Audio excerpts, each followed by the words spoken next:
Hello, and welcome to Developmental Talent. Your ears are about to be crammed full of the most action-packed wrestling podcast on the entire fucking planet. And it's exclusively on freaksugar.com. Now, here's your host, hailing from parts unknown, Lemon Juice McGee. Welcome back to Developmental Talent, the Freak Sugar exclusive professional wrestling podcast. This is episode 11, and while it's not really an anniversary episode or really any reason in particular, we have a shitload of people here at the table tonight. So we're going to see how this plays out. Joining me, Lemon Juice McGee, is Matt Pierce. Hey guys, how's it going? Hoagie Masters. Glad to be on the show. Justin Durbin. Yep. And Becca. Hello. So we're going to kick things off. We're not going to really talk about Raw this week because, let's face it, you watched that Christmas episode. It sucked. So mostly fun stuff this week. Starting things off with the Figure 5. The Figure 5. This week, in honor of the holidays, we're taking a look at a special Figure 5 spotlighting everyone's favorite big fat man who breaks into your homes, Santa Claus. What do you got for us, Matt? All right, guys. Well, first up, number 5. What's Christmas all about? Stuff. And who better embodies stuff in the WWE than the $1 Million Man, Ted DiBiase? And he always said everybody's got his price. And in December 1995, he proved it when he bought off Santa Claus. Called himself Santa Claus and beat up Savio Vega. Savio Vega. Yeah. That's our number 5. Number 4, we have everyone's favorite American hero gold medalist, Kurt Angle, who only wanted to go home for the holidays to see his daughter, and all she cared about was Santa Claus. So, at Armageddon of 2004, Kurt Angle had an open challenge, and Santa Claus came out. And he tapped. What? Yeah. I don't understand any of what you just said. Santa Claus fought. Kurt Angle challenged Santa Claus because his daughter wanted to see Santa Claus. Yeah, because his jealousy-fueled father instincts were to kill Santa Claus. Yeah, exactly it. Yeah, because he spent his entire year on the road, gets home at the end of the year to see his family, and all she cares about is Santa Claus. When's Santa Claus coming, Dad? Well, he showed her. Broke his ankle. And this was WWE Kurt Angle, right? Yeah, it was. So this was like before he was all peeled up anyway. So this is just like... Yeah. This is around the time he said he wanted to make Jesus tap out. Yeah, I was going to say, this is also the man he wanted Jesus to tap out. Which, I think he could have done it. I think he had him. Next up, we got, a couple years ago, Santa got ran over by Del Rio. Oh, yes. Yeah. The infamous hit and run. Had John Cena on the microphone going, Santa, no! And poor Ricardo, his hopes dashed because he thought Santa was dead. He wasn't, though. He came out, beat up Ricardo, and at the end of the day, it was Santa Claus and John Cena standing tall in the ring. I remember Santa on the stretcher with his familiar crooked thumb in the air. Yeah. Giving the thumbs up. And he brought Mr. Stocking. Yes. Yeah. Not to be confused with another trademarked move in the WWE. Number 2, we got a movie that the immortal Hulk Hogan participated in, Santa with Muscles, which I'm not entirely convinced isn't a historical documentary. I mean, I think that Hulk Hogan might actually be Santa Claus. They're both immortal. They both have beards. I feel like it's a match. I've never seen Hulk Hogan and Santa Claus in the same place. Well, tonight on Raw, we saw that Hulk Hogan. He is Santa Claus, apparently. He is Santa Claus. Yep. Before we get to number 1, we have Stone Cold's love-hate relationship with Santa Claus. He is, over the course of the years, stunned Santa Claus several times. It initially started because Stone Cold didn't believe it was the real Santa, so he asked what Stone Cold got for Christmas. And Santa Claus said that he believed that he brought Stone Cold a Barbie doll. So Stone Cold stunned him. Because he brought him a Barbie doll? Well, because he insinuated that Stone Cold wanted a Barbie doll for Christmas, I think. I feel like Stone Cold's too hung up on gender roles. Stone Cold might be too hung up on gender roles, yeah. Maybe Santa was trying to expand his horizons, but he got beat up for it. That's what happens. And at number 1, we have St. Mick. The WWE's pretty much own Santa Claus. It's Mick Foley. He's taken his obsession of Santa houses and Santa Claus-themed cities and theme parks and basically became Santa Claus. To the point where he has his daughter on the WWE shop zone shilling off like fake slammies and Yeah. Which I want, by the way. I want a fake slammy. Well, in fairness, yeah. Sandow has one. They're little tiny things. Yeah. But yeah, let's go back over the list. At number 5, we have the $1 Million Man buying out Christmas. At number 4, we have Kurt Angle making Christmas tap, or Santa Claus tap out. At number 3, we have Alberto Del Rio running over Santa Claus. Number 2, we have Hulk Hogan's possible actual alternate identity as Santa Claus. Santa with muscles. Santa with muscles, yeah. The honorable mention is Stone Cold Steve Austin beating up Santa Claus. And then number 1 is Saint Mick Foley. So that's it. Yeah. I think that's a good number 1. Yeah. Yeah. I feel like he's a fitting. I think so. Could be because I just recently watched the I Am Santa Claus documentary on Netflix. Yeah, he's coming on that record where he wore the Santa Claus themed shirt every year, right? Every day of the year. Every day of the year this year, yeah. Or it's for charity, or yeah. I think it's either over or it's only got a couple days left. Like Christmas. Christmas. Was it Christmas? Christmas is okay. Christmas is the last day. I've heard on the Legends of Wrestling roundtable thing they do on the network that there's another person that loves Santa Claus probably as equally as much as him, or maybe more. Diamond Dallas Page. Oh. That's weird. Yeah. Yeah.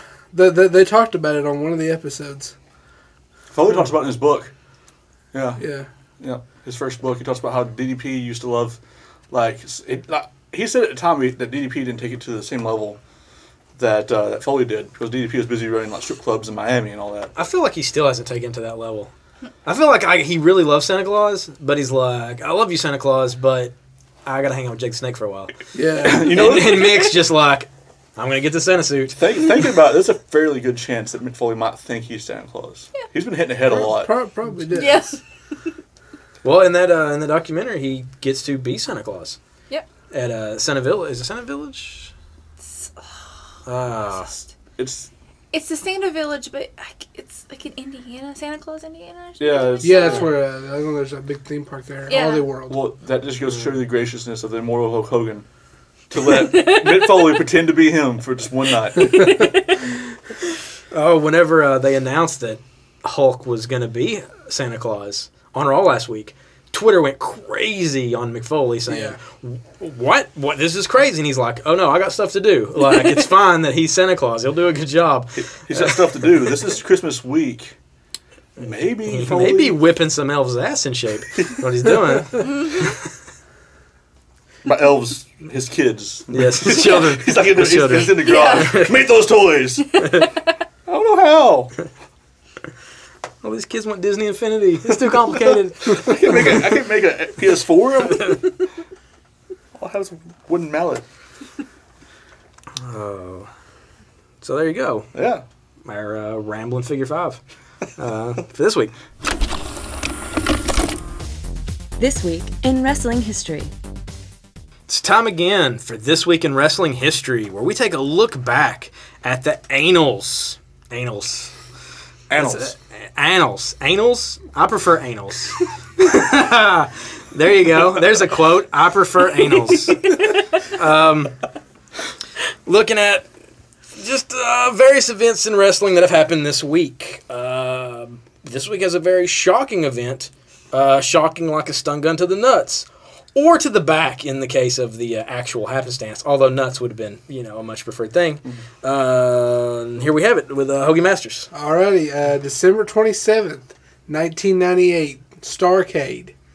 Main event of the evening was Bill Goldberg versus Kevin Nash for the WCW title. At this time, Goldberg was, I believe, 173-0.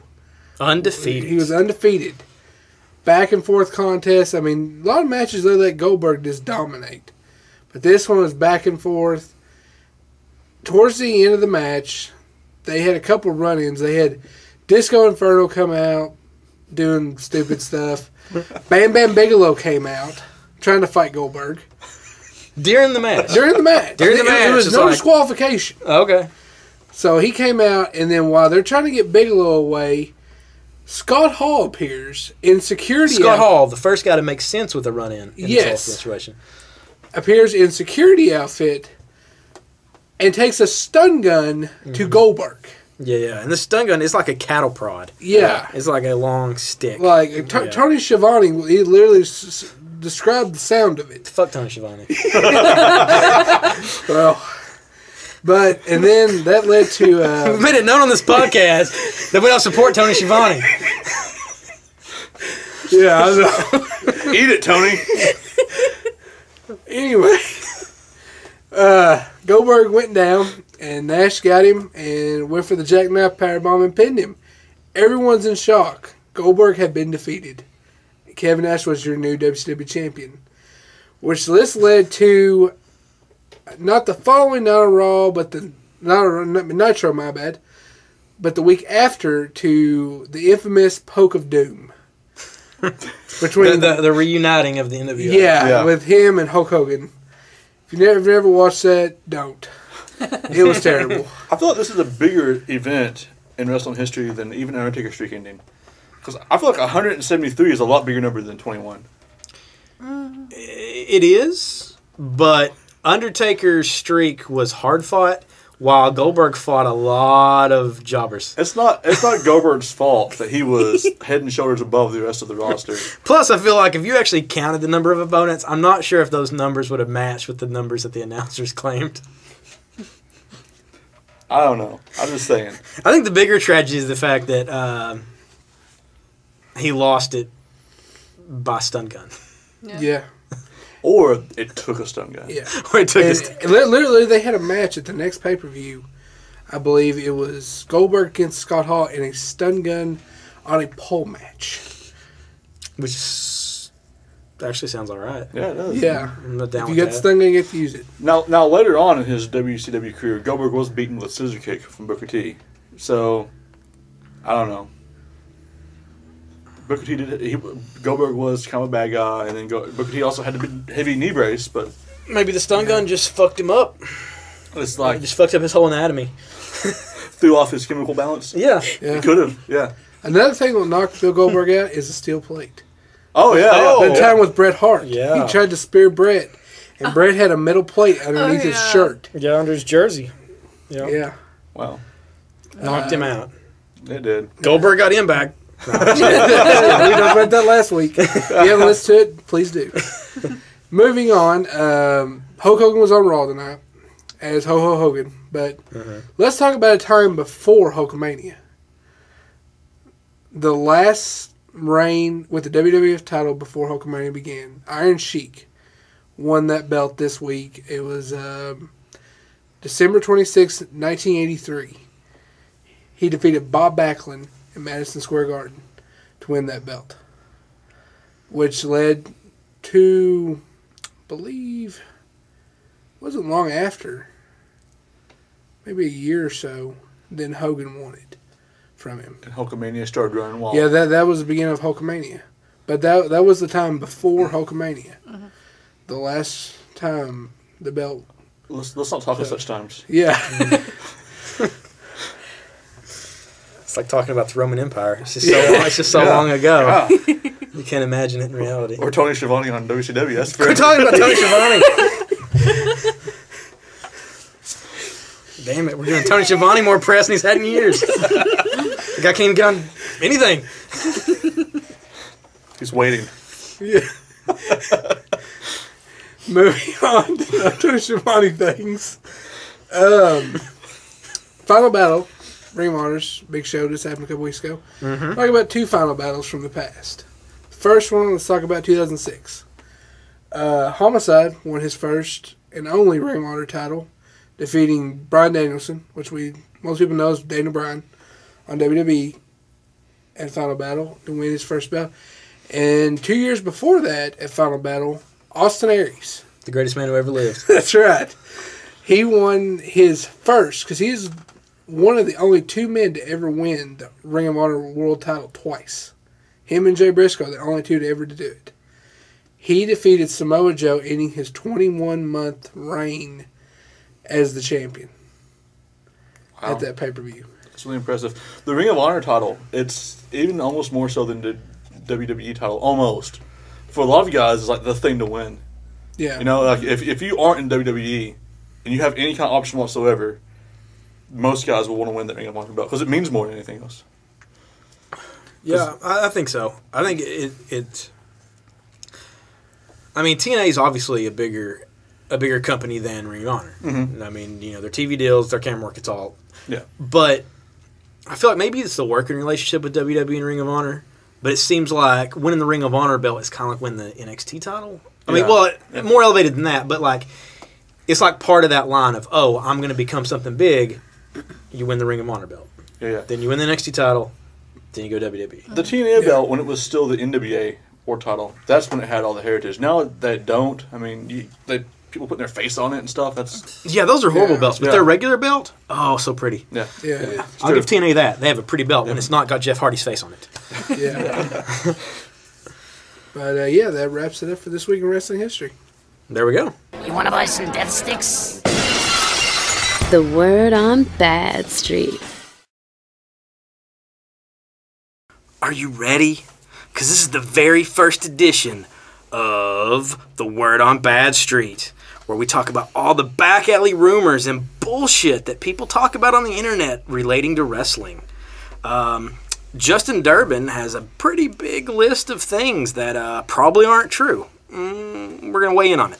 Yep, I've got a big list that's almost as much bullshit as what we saw tonight on Raw. Fantastic. So, we're going to start in the land of NXT. Generally an area that has some exciting things, but some things that make me nervous. So first up, Adrian Neville. We've been hearing a lot of rumors, a lot of different sites reporting the fact that there is a gimmick change coming in his near future. And now, more and more today, we're seeing that it's going to be a Mighty Mouse-esque gimmick, or that's the idea that's floating around. I don't even know what that's supposed to look like. So do you all even have an idea what that would look like in the ring? No clue. Maybe like a dead mouse hat. make him take it. Like when Vader came out with the mastodon. He'd be bigger than he is, though. He'd be dragging his head. I could almost maybe see him, if they're going to be like a superhero gimmick with him, either dress him like the Hurricane or dress him like Nova was in ECW. Oh, yeah. So Nova pretty much was a superhero. Yeah. I wonder if the Mighty Mouse comment was based solely on his diminutive stature. You know, to where it's like, oh, he's going to be a superhero, but he's going to be short, and so it's going to be funny. But I feel like physically, he's going to look like he can pull it off. I'll tell you what they're doing. They're building Justice League. Because they got Sting, the vigilante. He's Batman. Okay. Sting's Batman. And then you got Mighty Mouse. Who's the Superman? Superman of the group, yeah. Is Adrian Neville. That's right. They're building a Justice League. They've referred to Dean Ambrose as the Joker. Well, he's not in the Justice League at all. I know that part. I'm just saying in the comic. Yeah. Oh, okay. Well, yeah, that's true. That's true. That's true. However, their biggest proponent of comics, Rey Mysterio, nowhere to be found. He can come back. And he was the Flash once. And Spider-Man once. And the Phantom. And he was the Joker. Yes. No. However, the Flash that I mentioned was actually in the Justice League. Well, Hence your entire thing there. Fair point. I don't know. I mean, is this supposed to be? Is it rumored to be a character change that happens while he's in NXT, or during a call-up? That's a little less clear. People are speculating both ways. Something they're going to try on his final little bit of run on NXT before the call-out, and that way they know whether or not it's going to work. And some people say they're just going to throw him to the wolves with a new gimmick. So that's the fun with rumors. You only get maybe a quarter of the story. Yeah, I mean, right now it wouldn't work at all. There makes no sense for a change whatsoever, unless maybe something happens like Kevin Owens kills him, and then he's gone for a while for an injury, and comes back and has a thing, you know. I guess. I mean, I don't know. I mean, unless he's keeping that... unless they make him like a... I don't know, sort of the cocky attitude he had with Zayn before TakeOver, like about him being the best, and you know, like, and does it in that way. But it's still so weird because he's such a non-character right now. He'll show up at the Rumble as the superhero Mighty Mouse dude. That's what'll happen. Yeah. Because this last year they did it with Rusev. Yeah. Bo Dallas showed up. That's where he first showed up in the Rumble. That's what it'll be. He'll be in the Rumble as some kind of like little tiny hero dude. You can't throw him out of the Rumble. You can't throw him out because he's so small. He like grips onto the ropes and just squeezes and like he'll fly to the ring. They let him choke slam the Big Show and stuff. If he choke slams the Big Show, I don't know that I can continue to watch wrestling. I don't know. I don't understand that. It's not physically possible. Oh, the destruction of suspension of disbelief. Oh, so one more thing while we're on NXT. So, in house shows lately, we've been seeing more and more of Sasha Banks getting some actual ring time and ring work at the house shows. So this has led a few people to wonder, is it about time for her to be called up? Maybe even more so than some of the other NXT divas that we've seen so far?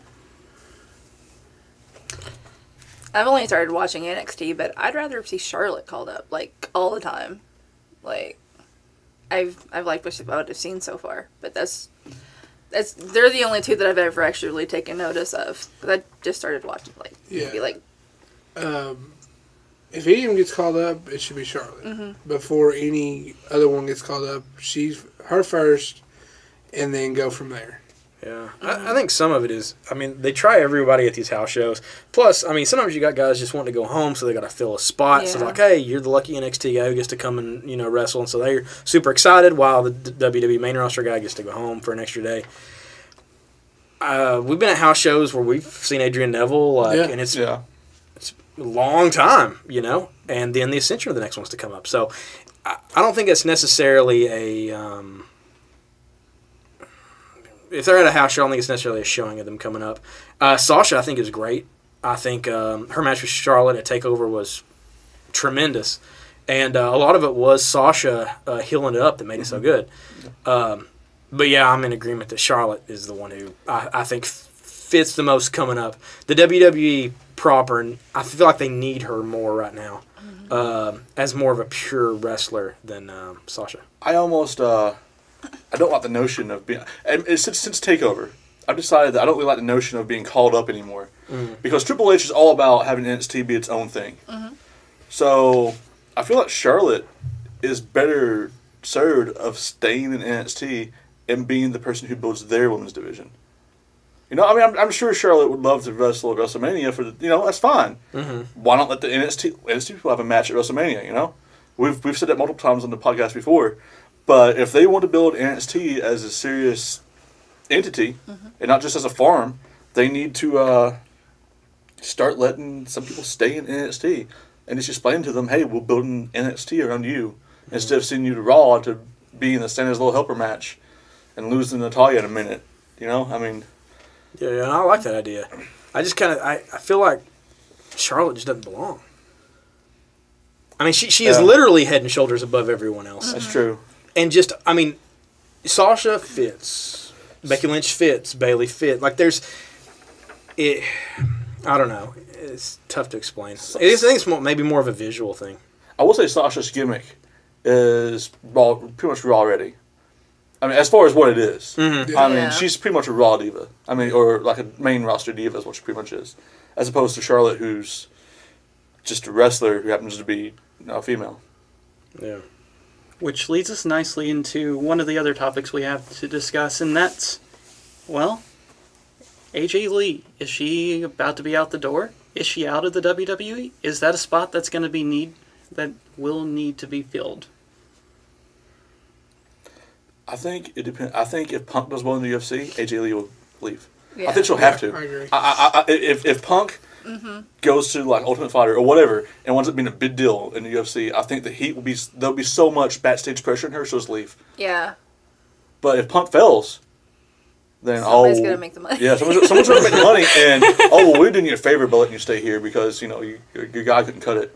So I think that his success could be her undoing. Yeah. As far as her wrestling career. Like I said, as far as backstage stuff goes, but at the same time, you don't want to think that like she's built herself up as like the premier diva on the main WWE roster. Like, there's got to be some pride in wanting to keep doing that. Like, unless she's just tired of wrestling, That's true. Like, you think she'd want to be her own, Yeah. But yeah, I mean, backstage could be shitty. She could just sit by herself and not talk to anybody. Or it could be completely fine. Like, yeah, she could sit by herself and just not care. Yeah. Because at this point, she's, I think, one of the only ladies not on Total Divas. Yeah. Well, besides Naomi and Summer, they're off of it now. Mm-hmm. But they were on it, and Yeah. it's like you got AJ Lee, and then the Total Divas. That's pretty much what you got. So, I don't know. If they let her do the pipe bombshell stuff again, that'd be good, I think. I mean, if she is not done, she's continuing with WWE. Maybe right now she's just taking the time off to rest, recuperate. Where she had the Divas title and her back and forth match with Paige.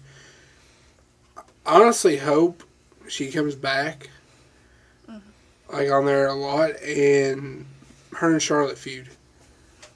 If Charlotte comes up, I think that would be a wonderful feud. Be a David and Goliath story. yeah. Mm-hmm. I mean, you got two women, both excellent wrestlers. I think it'd be a really good match.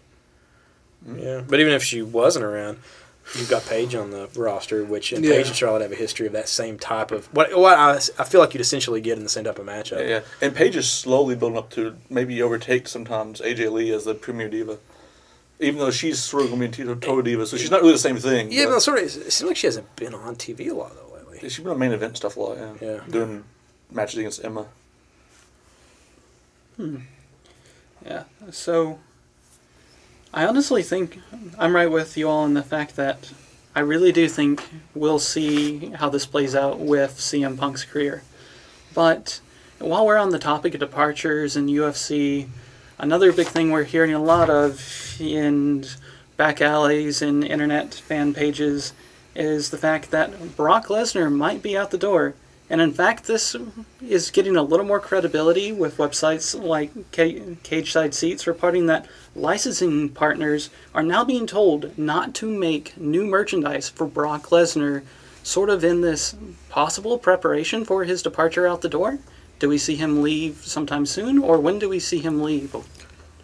Knowing about like manufacturing like action figures and stuff, it's a year.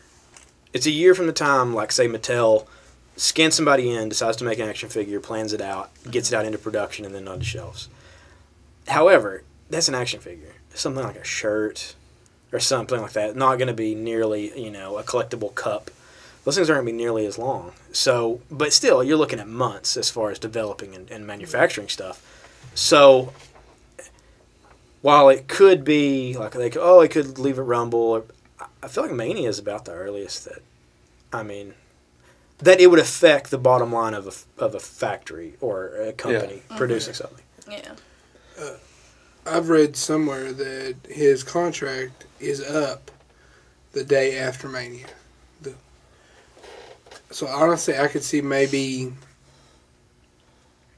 if he's going to leave, have him lose the belt at Mania. To the Vigilante Sting. That would be awesome. That'd be great. Yeah. Come out the next night and they just write him off. Mm-hmm. If he's going to leave. I think Brock has done as much for them as they can get out of him. Yeah. Because they fed the Undertaker to him. Yeah. Let's face it, that's what happened. And they done it so that he could win the belt and then make the belt a big deal. And the belt kind of is now a big deal because he's never on there. You never see the belt anymore. People forget what it looks like. But when he shows up, it's a big deal. That can only go on for so long before it becomes redundant. And I think Mania is about as far as you can stretch that sort of thing. Yeah. So. Yeah, I think it's kind of already gotten redundant. Yeah. Now last Monday, don't get me wrong, F5 and Jericho and multiple suplexes on Cena and the F5 on Cena. That's fantastic. At least he didn't come out there and just talk or come out there and bounce around while Heyman talked. Yeah. But when he came to the ring the first time, he didn't have the belt on. Yeah. Or, the title. The title. It's not a belt. Yeah. It's not a belt. Vince will get you. He will. In your sleep.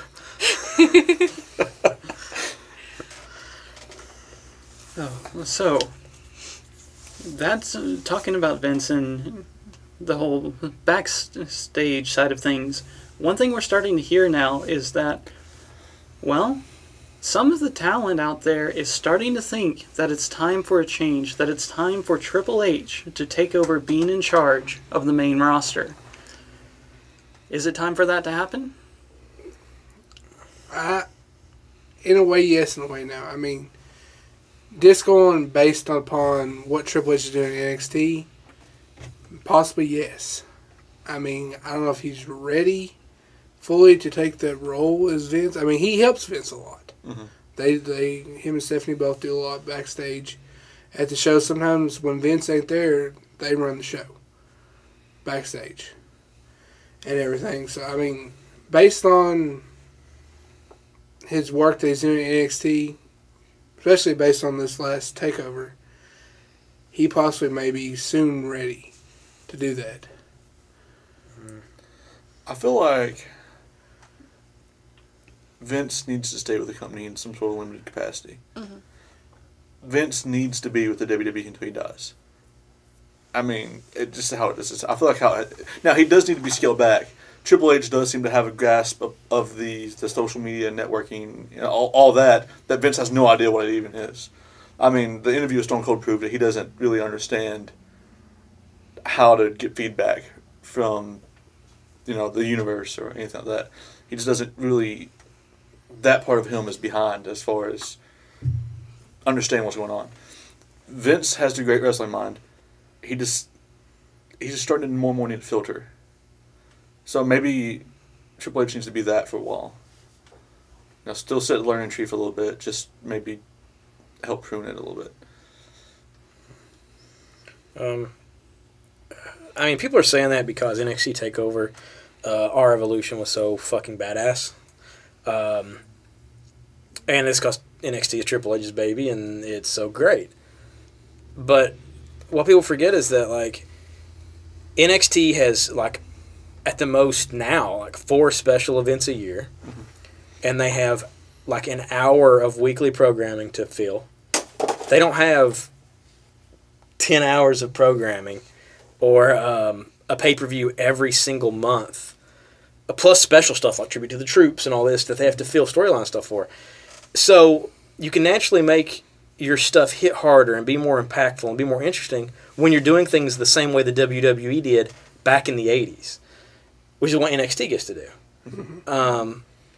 WWE now is there's just so much that there's no way to make it all gold. And I mean, I wonder how much of the backstage Triple H already handles that. I mean, it's like that you just can't do anything about it. I think that will be one of the differences when Triple H does take over. It won't just be Triple H. It'll be Triple H and like Regal and BG James and all these guys will be with him. He'll be more delegation, whereas Vince was the final word. Mm-hmm. I think that Triple H will be more of a delegator and more of an enabler for other people to give their ideas. So I don't know. It's a change that will eventually come. I'm not sure if it's time for it yet or not.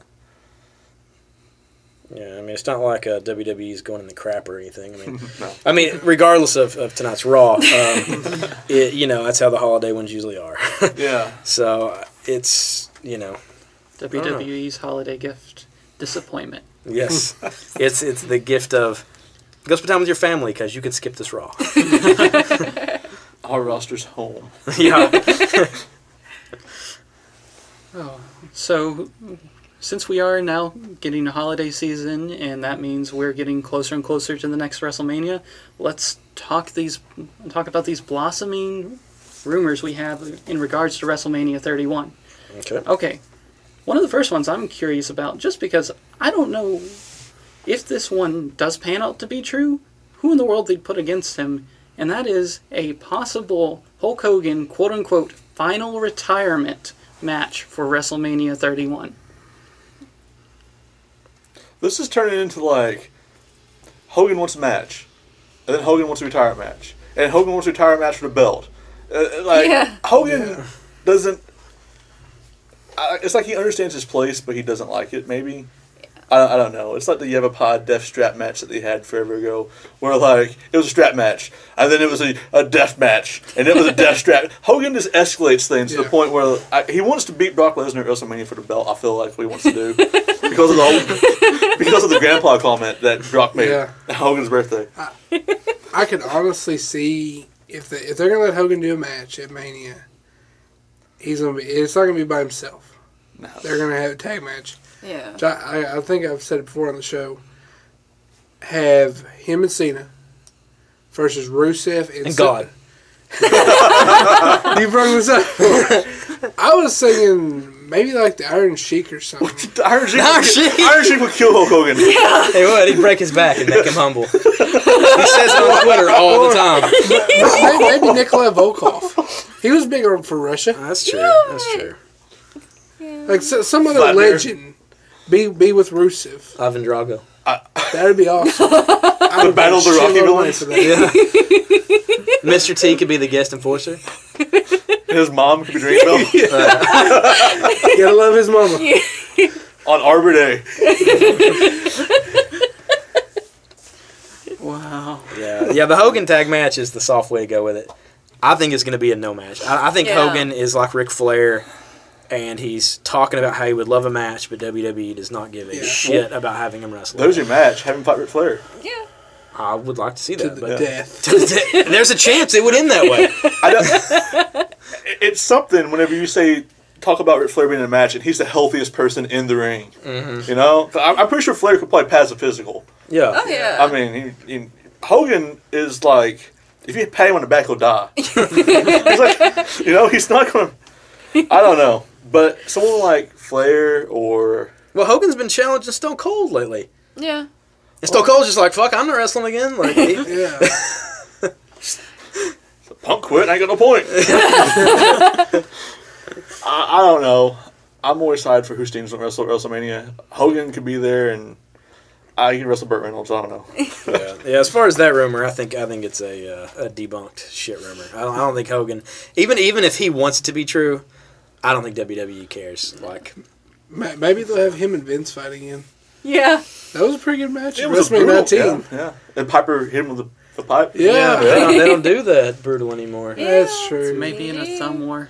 Yeah. Maybe Hogan can They have to turn the screen black and white during it. So bloody. Hogan can team up with Mr. America, and then they can fight Rusev and somebody. There you go. Rusev and Lana. Because I think Lana is about the same physical condition that Hogan is right now. Yeah.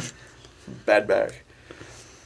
So Matt, you mentioned another match you're excited to see what they're going to do with, and that is one of the big ifs. Well, there was the 6 dates, and that's Sting. And so we know Sting's going to appear, but what next? What does that mean? I know you all spoke about it in previous episodes, but do we have any further development? We're still in that no news. Yeah, I mean, there's no news and there's no. I mean, they've managed to mention him on television at least once each show Yeah. as the Vigilante Sting, which is the new copyrighted deal there for He's him. out for justice, man. Which I think it's kind of cool. I like it fine. I like it better than them saying the icon over and over. Vigilante sounds better. Or the men they call. Yeah, the man they call Sting. And that sounds kind of like spaghetti western too. It's kind of cool. Yeah. That's how he'd be introduced, I bet. Or this is Sting, or however they say He comes out with a poncho and like, a hat, chain. yeah. Got a toothpick in his mouth. Still has the vulture. Yeah. Or he's the eye of the Stinger. That was pretty good. The craziest Joker Sting from TNA. That's pretty good. I don't know. I mean, I think the earliest we'll see Sting, or the Vigilante Sting, it would be Royal Rumble. Yeah. But I wonder if it'd be with Triple H being written off of television, and I'm assuming that's kind of the match they'd be wanting to push for, which I think would be great, because I think both those guys, especially Triple H, are easily in good enough shape that they can have a really good match. While I would love to see Sting and Undertaker, it might be a little slower paced. I think H and Sting would be a much better Sting was contest. in like competitive matches not even a year ago in TNA. Yeah. So I mean, plus, let's face it, Triple H should make people look like $1 million. Yeah, I mean, for all the arguments people are like, he buries them. Well, he fucking makes people look really good. yeah. I think Triple H is the match. It's got to be. Yeah, like as much as I'd want to see Taker and Sting, and they hyped the whole thing with one of those Friday night or Monday Night War things where there were, the flag bearers or both companies and things like that. I kind of thought that for a little bit, but Taker's looking rough. You was talking about Sting maybe in the Rumble. I just had this idea. What if where Triple H is going to try to get back in the WWE. He's the one that's president at the Rumble. Mm-hmm. Comes in like 24, 23, something like that. He's in there for a little bit. Mm. Number 30. Arena goes black. And then lights come on, Sting's there. Yeah. Ball bat pointed right at him and takes him out. Eliminates him from the Rumble. And then I guess just eliminates himself. You couldn't have anybody eliminate Sting. Well, then the lights go back out and he's gone. He's gone. But then that means technically the Rumble would never end. Well, as long as there's someone else in the ring. As long as they're beat down, Triple H is beating somebody down. Yeah. Like whoever they want, like Reigns. He's beating Reigns down. Reigns is beat down in the corner. Yeah. Lights go out. Sting comes up. Lights go off. Triple H, Sting are both gone. Yeah. That could work. Yeah. That would be cool. I mean, Sting did beat the entire NWO almost World War III one year. Or, I mean, to easily eliminate both is he just clotheslines him over the top rope and they both go over. And then Sting lands on his feet, walks the fuck out of there. Yeah. or Sting just clotheslines him and jumps out because he don't care about the belt. Yeah. Yeah. Could be that He just wants to take out Triple H. Yeah. Take out the evil. He's a vigilante. Like Batman. He looks at Roman Reigns and just flips himself out of the ring. Nikki Bella style. No. He explodes to a cloud of bats and vultures. It's like he did at Survivor Series. It's like that. The vigilante wizard Sting. So we've talked a little bit about Undertaker's health possibly being a concern, but at the same time, Undertaker, the idea of a match with him and Bray Wyatt is now being floated around. Pretty heavily. Yeah. Pretty heavily. Yeah. I could see it. I don't know storyline why it would need to exist. But Bray's an easy character, I think, for them to give motivation to. Just like when he went after Ambrose, he's like, "Oh, we're both crazy. I'm coming after you." You know, like it doesn't take much. I would like it better if they were doing a little more of the occult type stuff with Bray. Like they're doing when he first came back with Ambrose, where like with the hologram and the smoke, and he was speaking backwards and all that.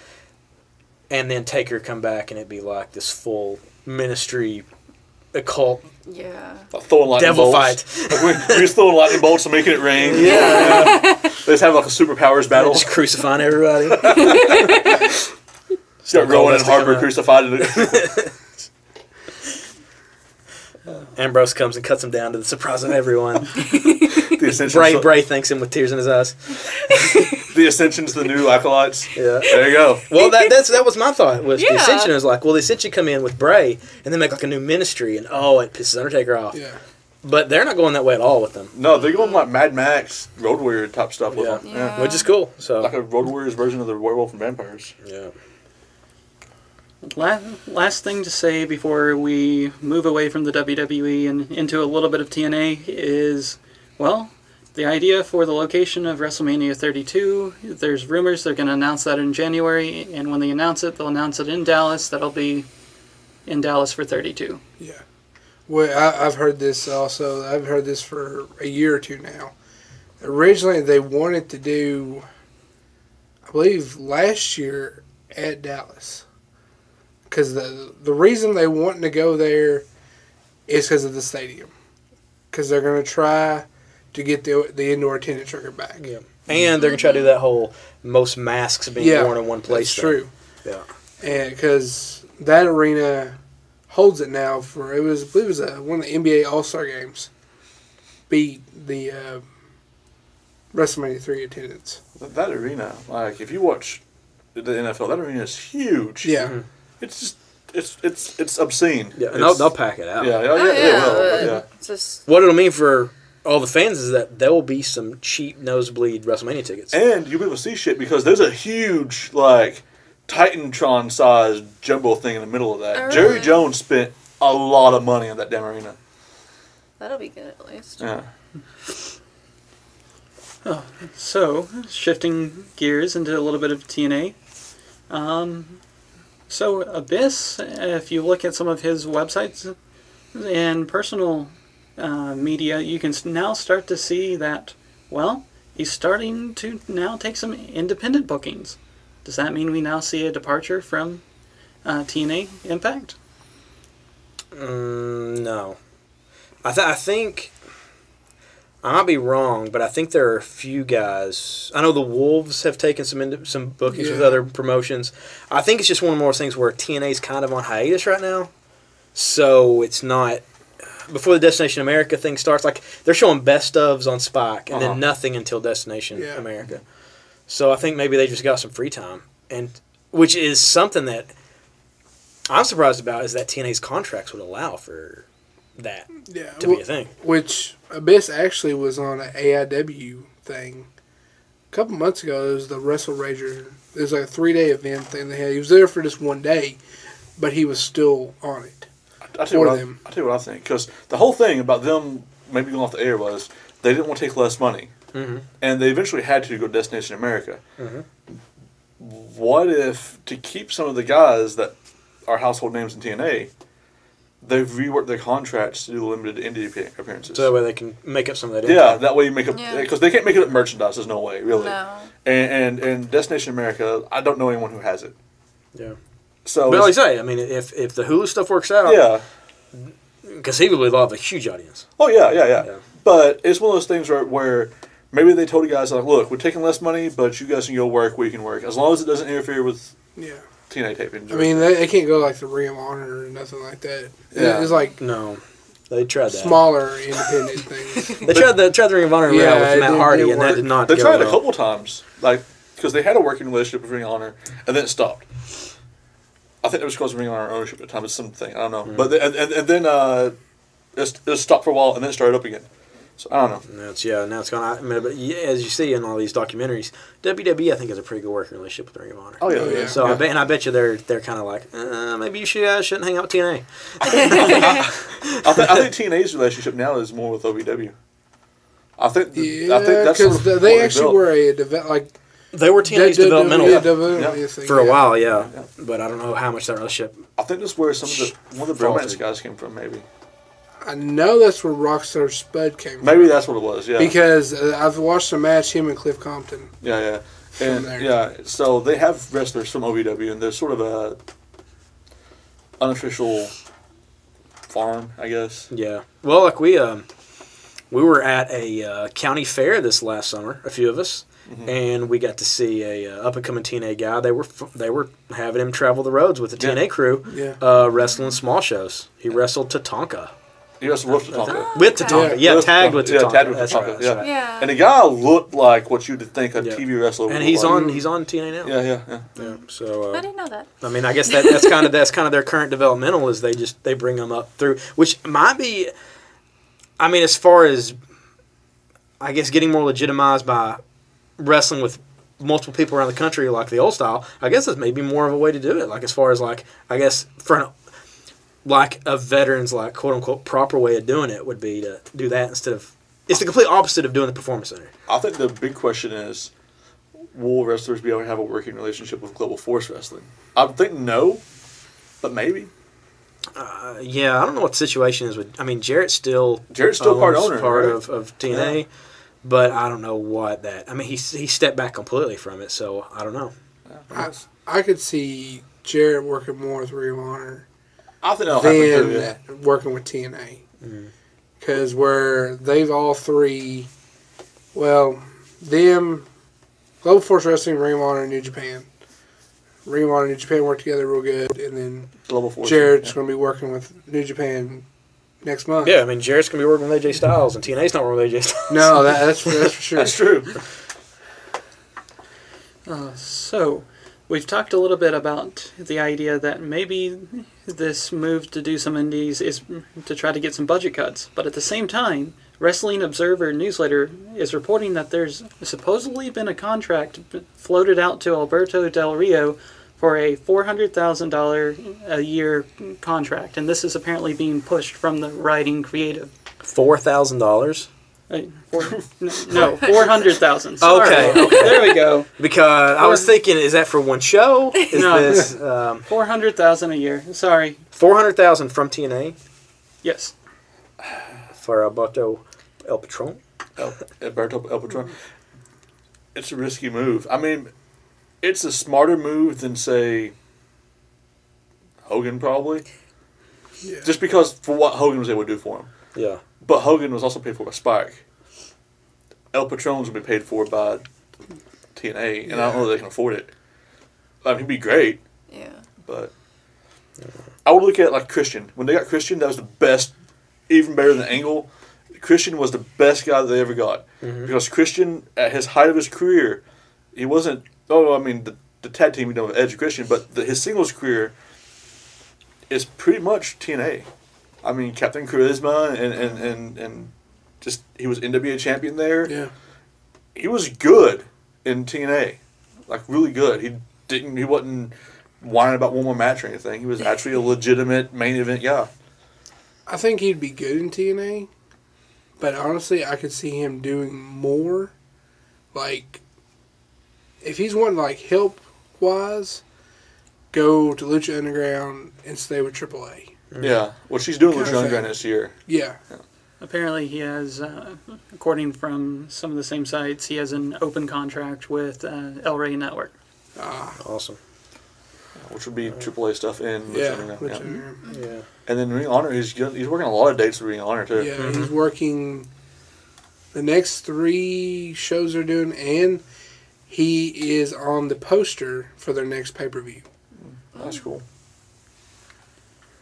Oh, he's one of the guys that, like, in the ring, he's fantastic. Yeah. The character they sided him with in WWE was just a heat-sucking fucking... The first time around, when he first started, and he had the cars, Yeah. and he was like pretty much like the Mexican millionaire, whatever it was they were calling him. Yeah. That was good. It's when they try to turn, they try to do that face turn that was messed up by him running over Santa Claus. And They also had him face Sheamus 100,000 times. That's Yeah. true. Yeah. And when he wasn't facing Sheamus, he was facing the Big Show. That's true. Yeah. And it just... his best of was with Ziggler. Yeah. Ziggler's a guy. And If TNA should hope that Ziggler gets fired and they can offer him a contract. Because I feel like he would be the Christian route of showing up and just, wrecking house in that place. Mike today, what's Zolf Diggler doing in the Impact?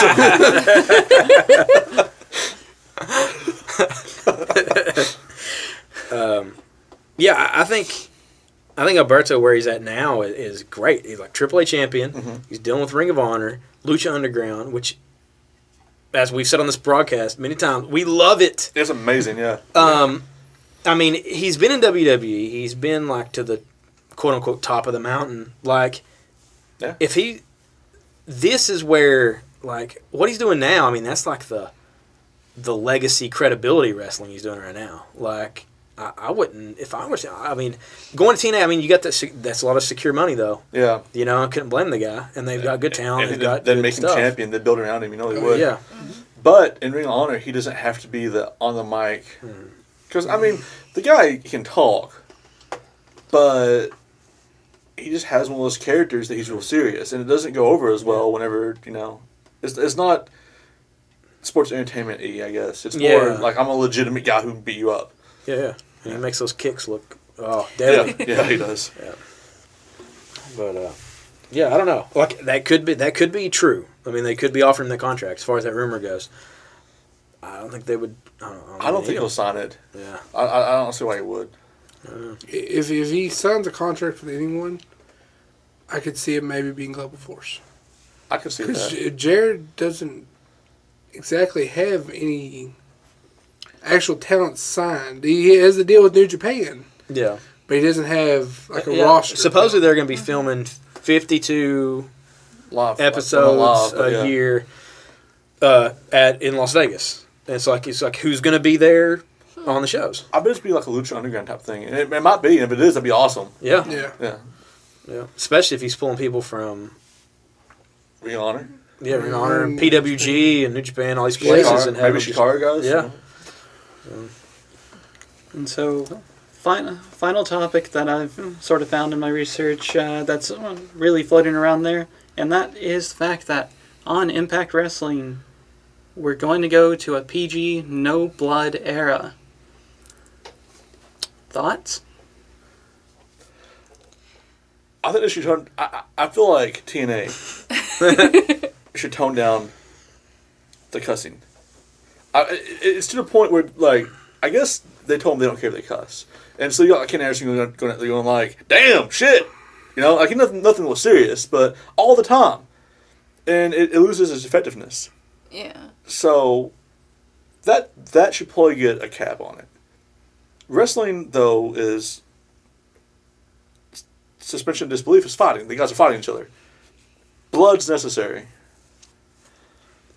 I don't think TNA has massive bloodbaths, river of bloods through the ring anyway. So, but not for a few years. No, but I could see Discovery Channel being like, all right, look, the only thing we can have hardcore stuff on is Deadliest Catch. That's right. I don't know. I don't know what kind of channel Destination America is. If it's like a travel channel, top channel, then I can see it. It's like a All America channel. It's supposed to be like the American, like a TLC travel channel type thing, only all in America. Yeah, it's just like American culture. Here it is. Or the History Channel. It'd be like if you had wrestling on the History Channel. Yeah, I guess. Yeah. Well, I prefer them not to go the PG route. Not necessarily because I love cussing, which I do. I say fuck all the time. I like to hear it all the time. I'm unfazed by it. I feel like it adds emphasis in your words when you say fuck a lot. Bleeding, I also feel like is good to go. Not for every match, but not like ECW. Yeah. Although I love ECW. Sometimes it's a little too much. Every match doesn't need it. But sometimes a Crimson Mask just adds to like a big blow off or like a cage match or but it's one thing, I just don't think they should label it like they should just let's just have wrestling, and if it goes too far we'll rein back on that, like not like okay, well here's this box that you can't do this and this and this and this simply because we're trying to stick to this rating thing, when it's like maybe sometimes you need it, maybe sometimes you need somebody to say bitch. I don't know. But you know what it could do? Is it could bring back the emphasis on wrestling that TNA had at the beginning. When TNA, at one point in time, was a legitimately better wrestling show than WWE was. Because those guys went out to the ring and busted their ass. AJ Styles has never been great on a mic. But there's not a lot of people who can out wrestling. Yeah. Mm-hmm. So maybe it'll be that again. Going back to being different than the WWE thing, that's honestly, if I was them, that's what I would try to do. Differentiate myself from WWE. WWE, no blood. I mean, they have a little cussing, but not a lot. Yeah. But I would try to be different from them to compete. Yeah. I mean, you don't have to be rated M. Yeah. You could be TV-14, or do the thing that people have talked about WWE doing and that they'll never fucking do, ever, and that's do like, say like from 8 to 9, you're TV PG. Mm-hmm. From 9 to 10, you're TV 14. From 10 to 11, you're TVM. Because as it goes, like, well, them fucking kids need to go to sleep at 10 o'clock. It's true. They've got school. No, fuckers. But, I mean, granted, surely to God, they're not going to get a 3-hour wrestling program each week. Yeah. I mean, they're doing that backstage thing, or the reality type deal, and then they're also doing their I'd imagine 2 hours at the most. If they're able to be the highest rated show on their network, which there's a real chance they might be able to do. Yeah. They might pull in more merchandising than anything else. I mean, it could be TNA could have lucked into. Well, the thing is, is it even TNA now? Impact Wrestling. It's Impact Wrestling, which I do like that change, and I like that they went back to the 6-sided ring. I think that's great too. Their roster's actually pretty great right now. Austin Aries and Bobby Roode. And the new guys like Braum and all those then the menagerie of the freaks or whatever. And they have Bobby Lashley coming in and out. I mean, he gives legitimacy to him. I don't know. I think Impact Wrestling may have lucked out with this. It may be one of those things where the grass in this case is greener. Mm-hmm. I mean. Yeah, I mean, people give Dixie Carter a lot of shit because she was their PR person, and her family had this money. And the company was getting fucked up, so she got a bunch of money for them. Well, for somebody who doesn't know what they're doing, it's working out okay. That's true. It's just a little bumpy, I guess. Well, I mean, when you're not a billionaire like Vince, I guess, and you don't have 30 years of wrestling heritage, 100 years. Yeah, his family had been doing it forever. Yeah. Like, it's not, I'm sure Vince Sr., when he first started, people were like, he don't know what the fuck he's talking about. Yeah. What the fuck is he doing? Well, plus he didn't build it. Like, everything was there. Yeah. And then he took it and then built upon it. Everybody said that when Vince started buying out the territories, he's going to kill the business. Mm-hmm. And look where it is now. I mean, monopolize the business. He didn't kill it, though. Yeah. I mean, TNA, I mean, they're still not... They're not going to be a WWE alternative as far as, like, a full competitor. Mm-hmm. But it's going to be kind of cool that we're going to have TNA, Lucha Underground, Global Force Wrestling, and then... God, I just wish Ring of Honor would get like this awesome TV deal where they got these great cameras and then have like all these wrestling things on the same level. Cause I'd basically put NXT on that same level with TNA and everybody too, even though it's more accessible and so because of the network. But it's a show that we all watch it and think, well, fuck, everybody watches this, obviously, but they don't. Like, there's lots of people who watch Raw and SmackDown and do not watch NXT. And just miss the fuck out on stuff. They don't know who Kevin Owens is. They have no idea who Finn Balor is. Yeah. And I started watching it until he told me to watch it like 3 weeks ago. There you go. Yeah, but now you're like converted. And the thing is like, she watches a lot of wrestling. Yeah. Like, she watches the network all the time, but just hadn't been watching NXT. Yeah. Like, and that's how a lot of people are. If they haven't taken the time to watch it, you know. And it's actually kind of a good time as far as like, well, you got WWE like way up top. You've got like these. The second tier is starting to fill out with some really good stuff. Yeah. I don't remember what the fucking rumor was we were talking about. Oh, PG. Fuck that PG stuff. Hey, Ring of Honor will tell you. Every once in a while, you got to staple gun something to somebody's head. Hit them straight and pit tax in people's mouths. God, Trey Briscoe's insane. Yeah. I think it's going to happen, though. It's because it's a Discovery Channel network. I think it will happen. Yeah. Plus, I feel like the channel that they're going on to would be like WWE's PG. Yeah. You know, because no matter what, they're going to compare them to that. Yeah. Oh yeah, that's what they're going to do. Which is possibly why they're getting that reality thing, which is great on their part. If this is going to keep getting them more product because they see more WWE product, well, that's good for them. Maybe they'll be like, hey, you guys need a video game that's not shitty, you know? Yeah. So. Make up the Frostbite engine. Maybe also they'll be able to stop cross promoting every fucking like Amazing Race and Bellator MMA and all that shit. I'm sure they'll still do Bellator because it's probably last. I don't know what shows are on Destination America, but I feel like they'll just move everyone onto those shows. Yeah, you're probably right. Which could have those shows because I don't have Destination America. I have no idea what's on that channel. Yeah, so Discovery, you should give us all Destination America packages. Yes. Just email us videos of TNA shows so we can watch them legally from you. Because I'm going to tell you, like Lucha Underground, I'm going to watch it ever I got to watch it. It's not my fault. No cable provider anywhere around me has the El Rey Network. I will say this. I found out my in-laws, actually, they have DirecTV and they get it. That's why you got married, Hoagie. Way to go. married into the Lucha Underground. That's right. Gotta have it. Way to tipple of violence. Way to think ahead.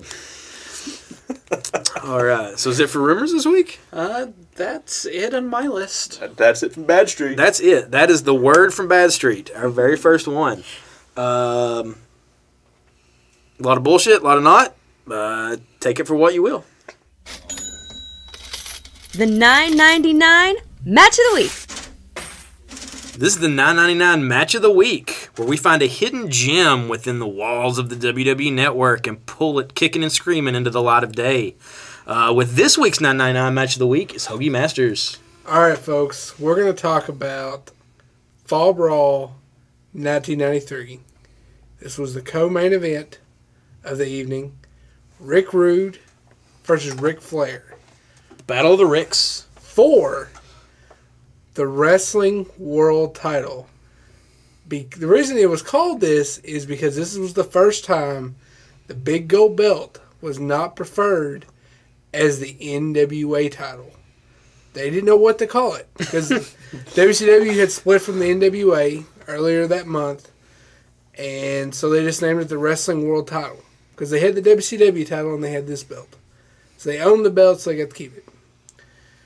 The setup of the match was Flair had his show, Flair for the Gold, and he had Rick Rude on it, and Flair had this, it was a woman on there named Fifi. It's like his maid for the show, and Rude kept hitting on Fifi. You know, being, Rick Rude, showing his muscles and being all hot stuff and everything. Being Sexy, you might say. Yes. Say it. Rickard's a very sexy man. But, I mean... That's right. Rickard is a very sexy man. That's right. Rude was wanting Fifi, and Fifi was like, "No, I don't want you. Get away from me." What's wrong with Fifi? Why didn't she want Rick Rude? Seriously.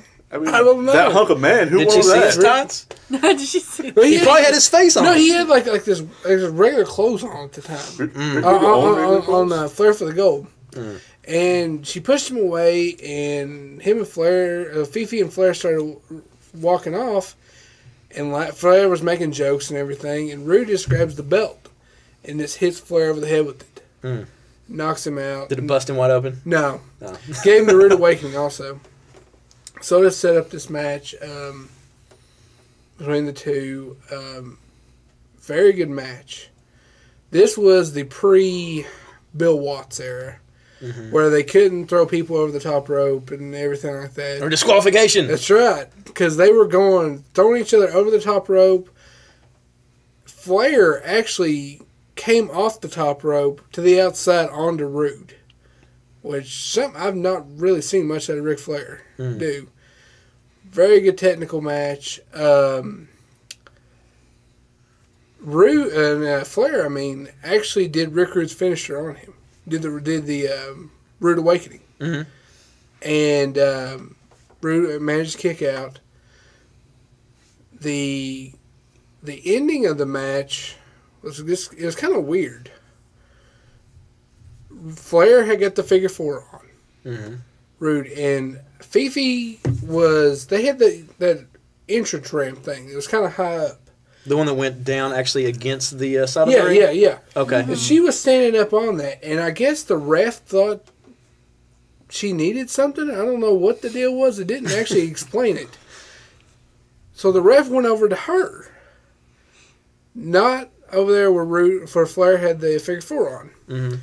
So Rude gets into his tights and pulls out a pair of brass knucks and hits Flair over the head with them. Knocks him out. Did that bust him open? No. There was no blood. What? You got like paper skin. I know. But the next match kind of did because it was the War Games. Okay. So they had to build up for that. But then Rude pinned him, 1, 2, 3, and Rick Rude wins his first world title. He had so-called world titles over the years, but this was his first real world title. With a major television organization, that he won. Now, in the lineage of the big gold belt, is Rude in that? Yeah. Or do they kind of ignore that? And I think they include him because he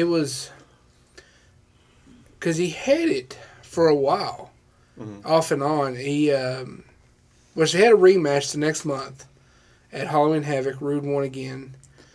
And now this is the belt that became the WCW International title. Yes, that was the international title. And I think he lost it once in Japan to somebody, and then he got it back.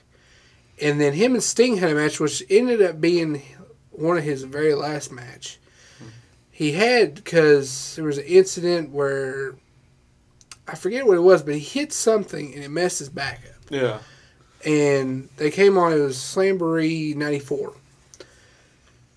And they said Rude did something illegal, so they were going to strip him of the belt and give the belt to Sting. And Sting was like, no, but I'll fight Vader for it. Yeah, that makes sense. Because fuck it, right? Like, Yeah. I'll fight Vader for it. I mean, this is back in the 90s. I'm gonna I earn wouldn't it. fight Vader for nothing. It's like I'm gonna earn it Yeah. fighting someone probably way tougher than my Yeah. original I'm gonna earn opponent. some vacation days. I mean, Help me both my ears. which this time of area, a lot of people didn't like WCW.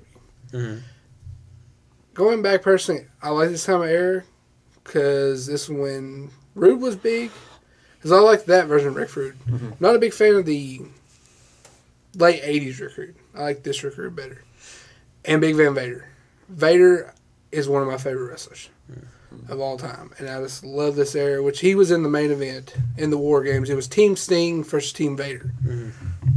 And, but yeah, it was a very good match, very technical, and just very good. A match that had Ric Flair in it.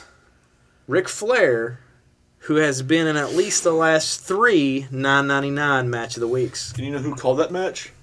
Tony Schiavone. That's right. Him and Jesse Ventura.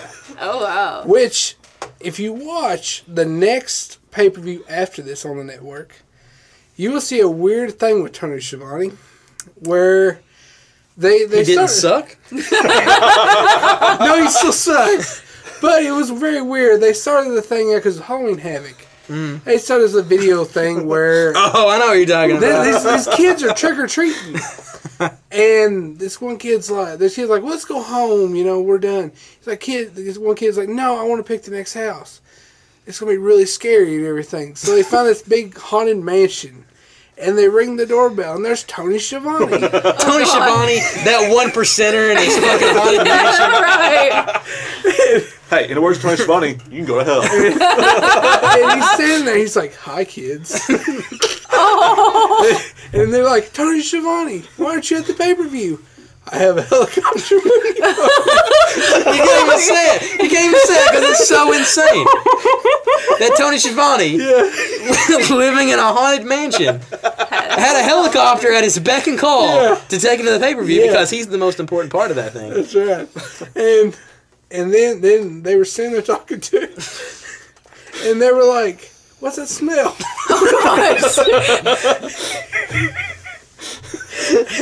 Oh, he goes, that's my wife.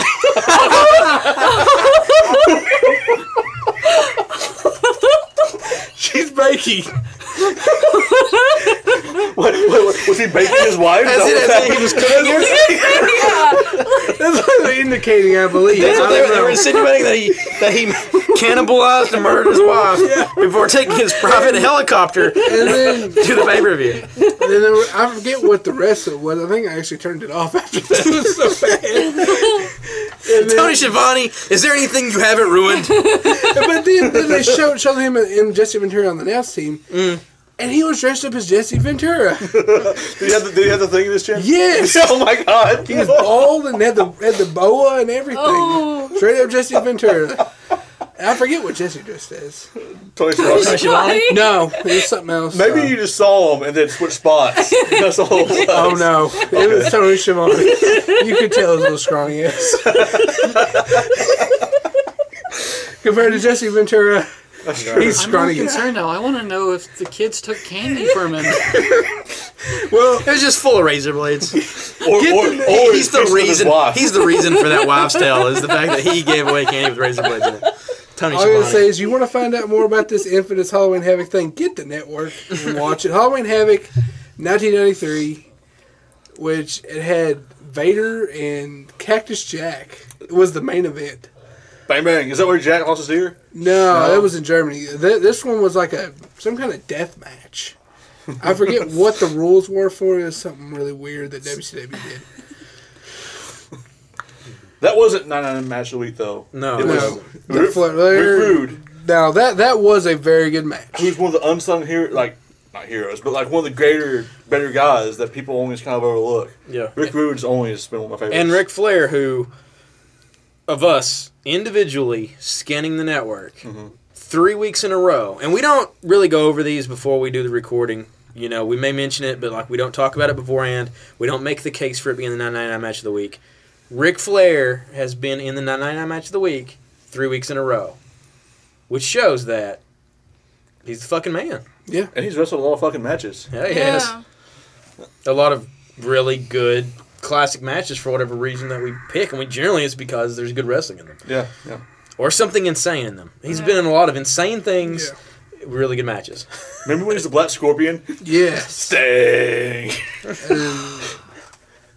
That one, and then I remember they had the Thunder Cage, where they had it was like a weird cage they made, and then there was like swinging ropes and vines they had the and electric everything. chair? Was it the Thunderdome?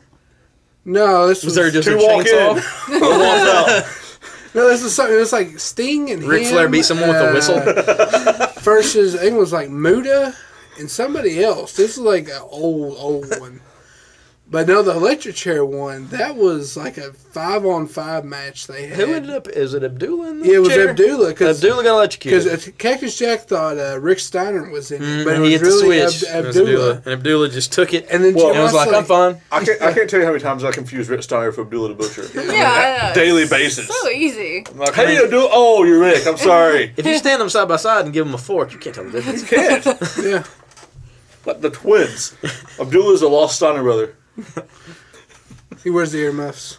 Does he bark? Yeah. Probably does. Yeah.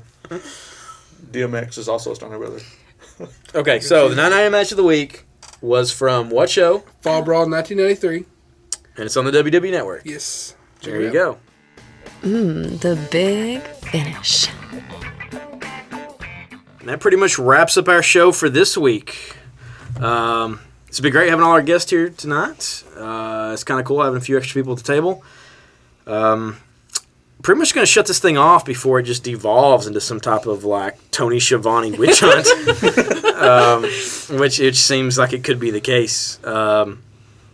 So hit us up next week. We're going to be doing this exact same fucking thing, except we'll be way more excited because we'll be preparing to go to a Ring of Honor show on January 3rd. Yeah. You can hit us up on Twitter and Facebook. Those contact info will be in the text on freaksugar.com. And our Gmail, which will be on the outro. And all kinds of fucking ways, really. I mean, you know, we're a podcast about town. You send us a letter? You can send us a letter. I'm not giving you my address.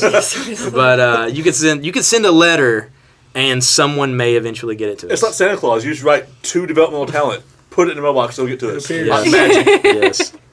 It is a lot like magic. It is. A lot of magic happens in the show. It does. It does. Magic markers on your face. At least you switched away from permanent markers. That's true. So yeah, anyway, for Lemon Juice McGee, Matt Pierce, Justin, Becca, and Hoagie, this has been Developmental Talent.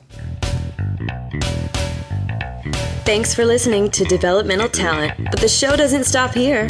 For more insane ramblings, be sure to check us out on social media. The links are conveniently listed in the text. Also, feel free to send your hatred, praise, and suggestions to developmentaltalentpodcast@gmail.com.